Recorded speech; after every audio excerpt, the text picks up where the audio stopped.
sklearn Gaussian process kernel's rational quadratic. Description: the rational quadratic kernel is a stationary kernel that combines multiple squared exponential kernels with different length scales.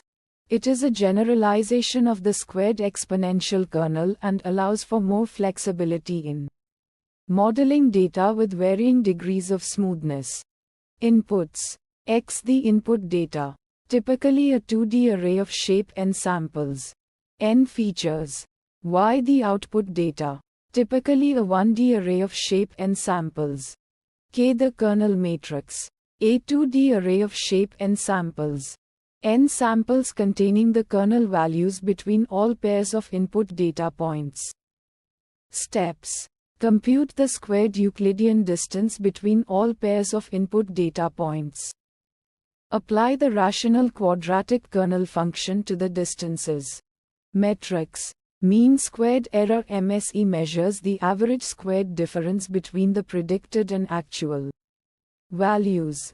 R squared measures the proportion of variance in the output data that is explained by the model.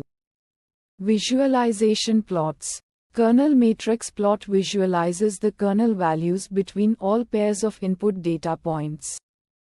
Predicted vs. actual values plot compares the predicted output values with the actual output values. Length scale: the length scale parameter controls the smoothness of the kernel function. A larger length scale indicates a smoother function, while a smaller length scale indicates a more wiggly function. Alpha: the alpha parameter controls the relative weighing of the different squared exponential kernels that are combined. A larger alpha value gives more weight to kernels with larger length scales.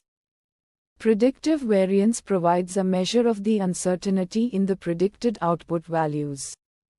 Confidence intervals defines a range of values within which the true output values are likely to fall. Challenge 1: overfitting to the training data. Sample use case that resulted in challenge 1 using a too complex kernel with many parameters can lead to overfitting, resulting in a model that performs well on the training data but poorly on unseen data. Fixes to challenge 1: use regularization techniques to prevent overfitting. Use cross-validation to select the optimal model complexity. Challenge 2: choosing appropriate kernel parameters. Sample use case that resulted in challenge 2: the performance of the model depends heavily on choice of kernel parameters, such as the length scale and alpha. Fixes to challenge 2: use grid search or Bayesian optimization to find the optimal kernel parameters. Use domain knowledge to guide the choice of kernel parameters.